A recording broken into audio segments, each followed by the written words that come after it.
Welcome back to Module 5. This is the investment process and the return on your investment. So the first thing that I want to do is outline the steps that would be involved in the process of you coming on board with us as a friend investor. And then I want to take you through some of the steps that it takes from beginning to end of how this process works. So the first thing that we're doing is that, one, we're identifying you, and we're doing a get to know you series. What we'll end up doing is setting up a Zoom call. We'll go for coffee, depending on where your location is, go for lunch, and we'll talk about everything. And just as a major bank would get to know your customer, we would need to get to know you as a friend investor. Further, what we would need to determine is the fact that, are you an accredited investor?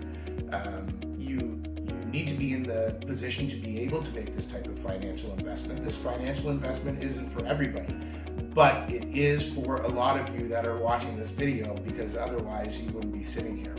So what we do is that we have our initial consultation, get to know you, you get to know us, and what we do is we kind of walk through essentially what we're going to be walking through here today.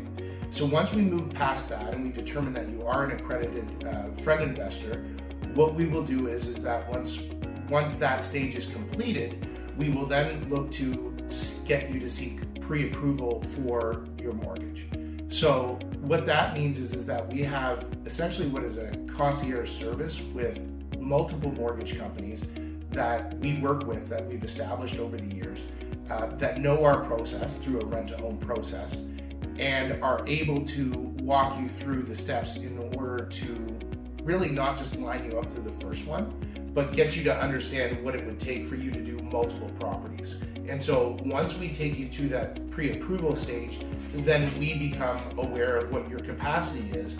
And then as properties come along that we have now set up through our tenant owner side, so if you can imagine, while we are getting you approved, we're also running in parallel with our tenant owners and looking for properties.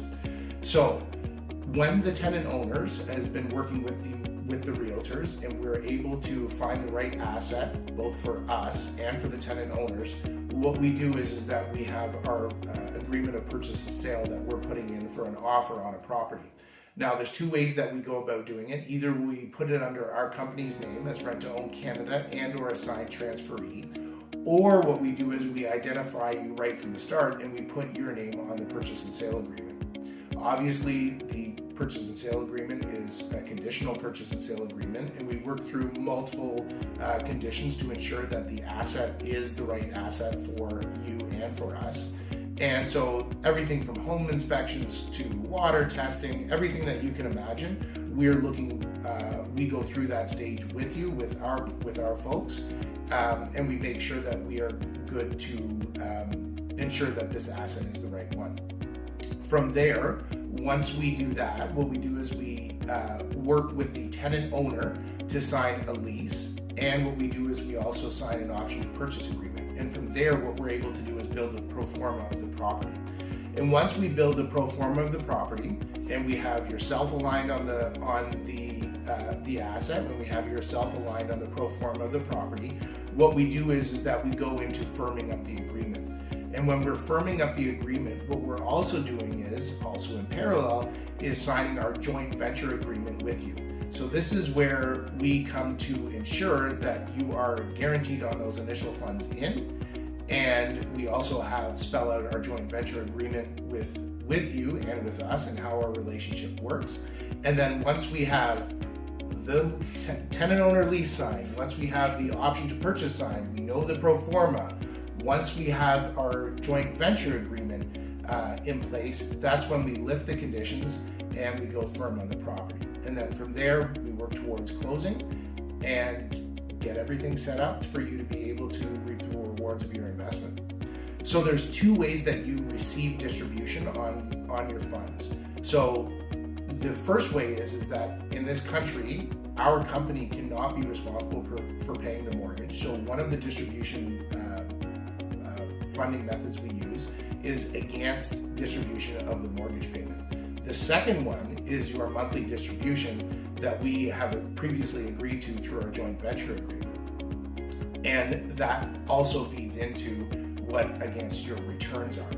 And so to that end, based on the fact that we have now determined distribution of mortgage, based on your pro forma, after we're paying property taxes on your behalf, after we are paying the insurance on your behalf, that is really everything that you need to worry about, because we've got the rest covered. So really all you're responsible for is making sure that the mortgage payment gets paid after we've sent you the funds to pay it, and you receiving the benefit of those distributions. And so now what we talk about is that these returns on the investment. So that second distribution is just part of your complete return on your investment. So you're receiving a monthly distribution, but then you're also going to receive a balloon payment on the end. And typically what we do is that we estimate your return on investment based on your money down, not based on the mortgage amount that you're taking, but based on the money down that you're putting into the deal. And so what we're going to be doing in an upcoming module 6 is we're going to be able to discuss how those returns work and what those returns actually look like. And typically they come from 16% to 22%. Now there might be some concerns with regard to risk mitigation and how does this work, like where am I exposed? So one, the first thing that you would be exposed on is did we find the right tenant owner? And as I've explained in previous modules, we go through steps that are very close and very similar to banks in our approval process and where we're finding these tenant owners.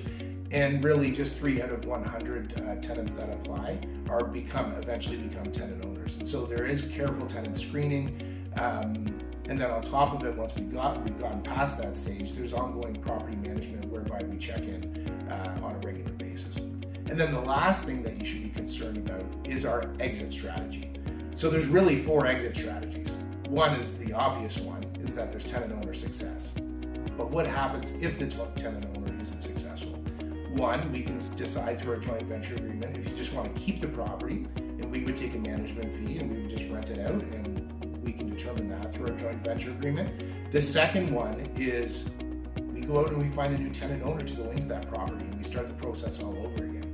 And then the last one is we sell the property. And you've got to remember back, we have tenant owner funds into this property. They've already been paying monthly into that to build their equity. And what happens is if the tenant owner isn't successful, they end up defaulting and all those funds stay with us. And that's how we can feel confident about our ability to guarantee your first money in. And so when you're thinking about exit strategies, your exposure is very nil. And so in the next module, we're going to jump in and we're going to discuss what some of these actual deals look like.